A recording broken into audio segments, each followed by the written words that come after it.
In last week's video, I explained what happens when blood sugar control becomes dysregulated, including why the hormonal transition from perimenopause to postmenopause makes blood sugar regulation harder. That is the context of what is happening in the body physiologically. Today's video is about what you can actually do to support your body wherever you are on the blood sugar regulation continuum.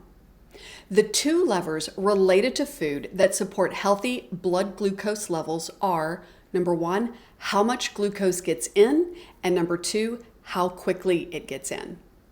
Everything this video talks about will tell you how to achieve one or both of these objectives. My name is Stephanie Dunn. I'm a registered dietitian and the founder of Feed Your Intention. I guide women to nourish their wellness and reclaim their wholeness. First, let's briefly recap why blood sugar regulation matters more in midlife.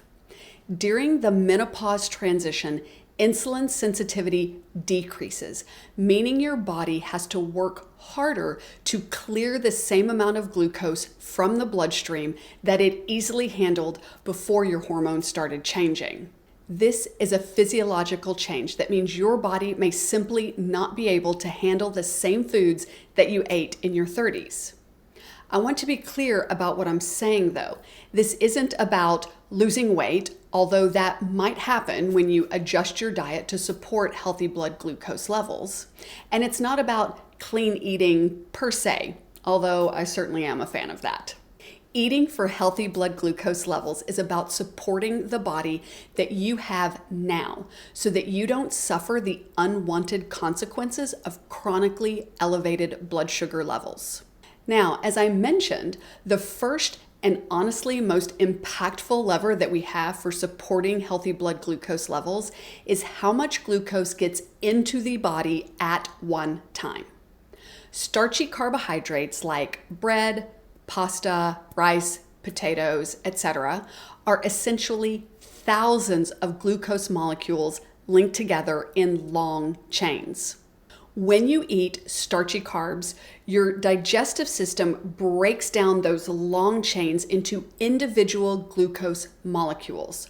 Once they are in this monosaccharide form of a single glucose molecule, those glucose molecules then get absorbed into the body.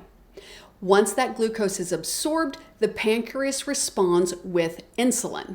So the bigger the glucose load that enters the body at one time, the greater the insulin surge must be in order to clear the glucose completely from the bloodstream, because your body wants to keep glucose levels in quite a tight range within the blood itself. Now, compare this response from these starchy carbohydrates with other foods that are primarily carbohydrate also, because the fact is that all foods that come from plants have carbohydrate in them. You see, carbohydrate is the structure of plants, unlike humans for whom protein is the primary structure of the body. Yes, I know we have bones and all of those things, but for the most part, we're protein with some fat thrown in there.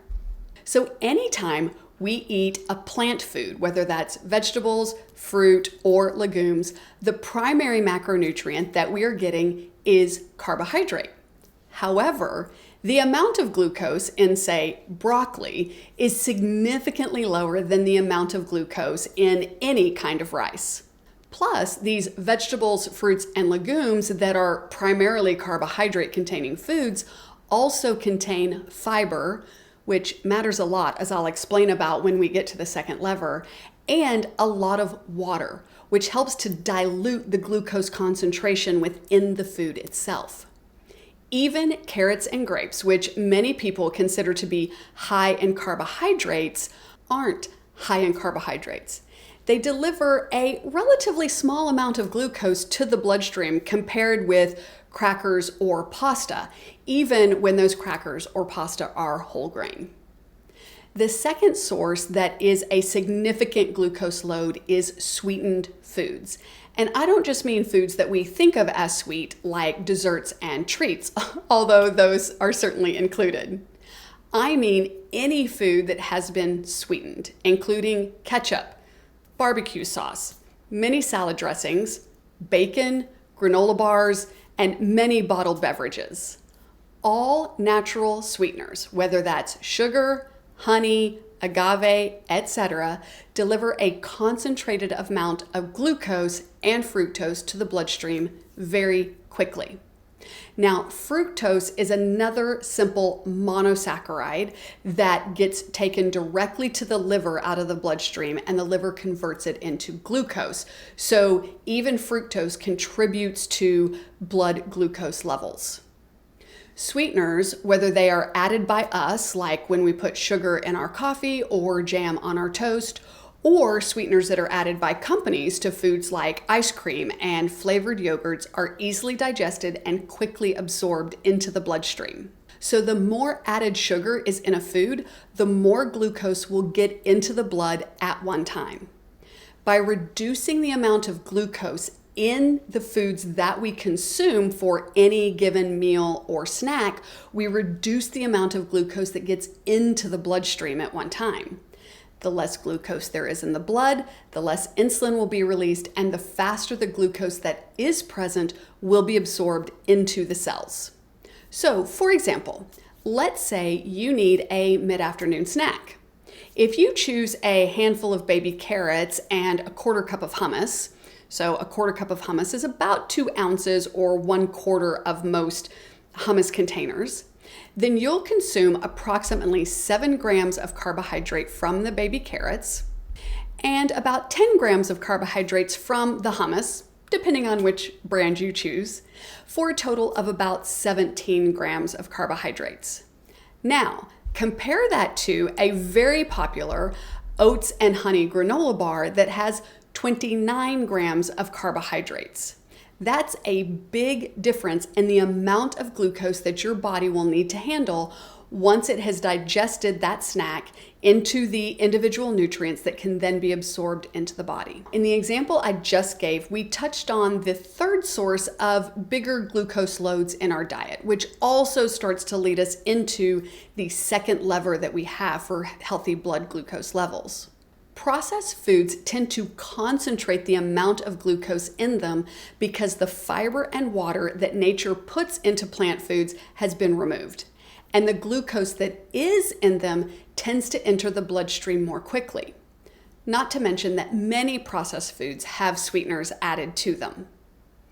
So to be clearer, the second lever is to slow down how quickly any glucose that is in the food we eat actually gets absorbed into the body. By slowing down how quickly glucose gets in, we avoid the blood glucose spikes that can cause damage because there are simply too many molecules floating through the blood. As well, we avoid the insulin surge required to manage that huge influx of glucose. When you eat protein, fat, and fiber, alongside carbohydrate-containing foods, those other nutrients slow down how quickly the carbohydrates are digested and how quickly they are absorbed. The outcome is that the carbohydrates that are present enter the bloodstream at a much slower rate. So how does this work? Well, the protein slows how quickly all of the food you've eaten leaves the stomach and enters the small intestine, because the majority of protein digestion takes place in the stomach. Once in the small intestine, protein, fat, and fiber interfere with how easily the digestive enzymes in the small intestine can interact with the carbohydrate chains and break them into monosaccharides. So it takes longer for the food to be digested sufficiently to keep moving down the intestines where it will be absorbed. The glucose simply isn't available for absorption as quickly. This slower rate of absorption means that the glucose level in the blood will rise at a slower rate, the insulin response will be lower, and the glucose load that your body has to clear in any given moment will be smaller. It's sort of like the analogy that's used in the gym. Lifting 100 pounds one time is much harder than lifting 1 pound 100 times. The slow, steady influx of glucose molecules is much easier for your body to handle because the amount of insulin required is lower and the cells don't get inundated by the glucose that needs to be cleared out of the bloodstream. This literally means that if you eat ice cream after eating a steak, the glucose spike will be reduced. I didn't say I'm recommending that. I'm just saying it's better for your blood glucose levels if you're going to have that ice cream. But let's use a specific example like we did for the first lever. 1 cup of cooked brown rice and 1 cup of cooked white rice both have about 45 grams of total carbohydrate. However, the brown rice also has more fiber because the outer bran and germ are still intact. So the carbohydrates from the brown rice will enter the bloodstream more slowly compared to the carbohydrates in the white rice, even though they have the same amount of carbohydrate in them. The good news about both of these levers is that you don't need a meal plan or to count your carbohydrates or to follow a predefined food list. The framework is simple. Reduce the foods that deliver the biggest glucose load with the least nutritional benefits. That would be starchy carbs, sweetened foods, processed foods, and build your meals and snacks around foods that nourish your body and slow glucose absorption due to their protein, fat, and/or fiber content. That's it. No hard extremes. No idea that you can never have cake again. I mean, I'm not signing up for that way of eating no matter what. And no need to hardline that you don't eat carbs. Just choosing to focus on the most nourishing whole foods that you can, and then letting the other foods that can cause a glucose spike be secondary, if you choose to consume them at all.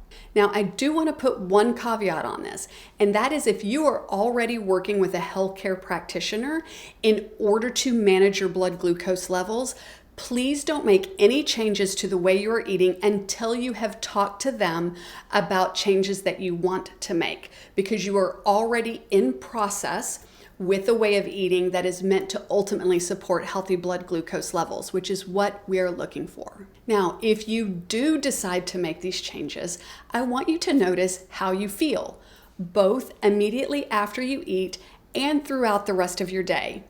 Do you have more energy overall? Is your energy throughout the day more consistent?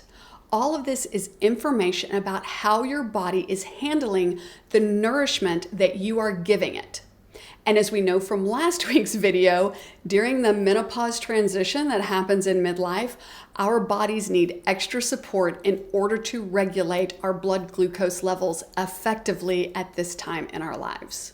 Now, earlier in this video, I mentioned carrots and grapes and how some people think that they are high in carbohydrate, and that is related to the glycemic index of those foods. Next week, I'm going to be talking about the glycemic index and the glycemic load, two tools that quantify exactly what we've been talking about today, and why one of them is a more useful tool than the other when we're talking about real-world application. Even though neither of them are a tool that I think you need to use, some people find the data helpful, and if you're one of those people, I want to be sure that you know how to use that data effectively. So if you want to be informed when that video about glycemic index and glycemic load comes out, be sure to hit the subscribe button below. Until next time, I wish you wellness and wholeness.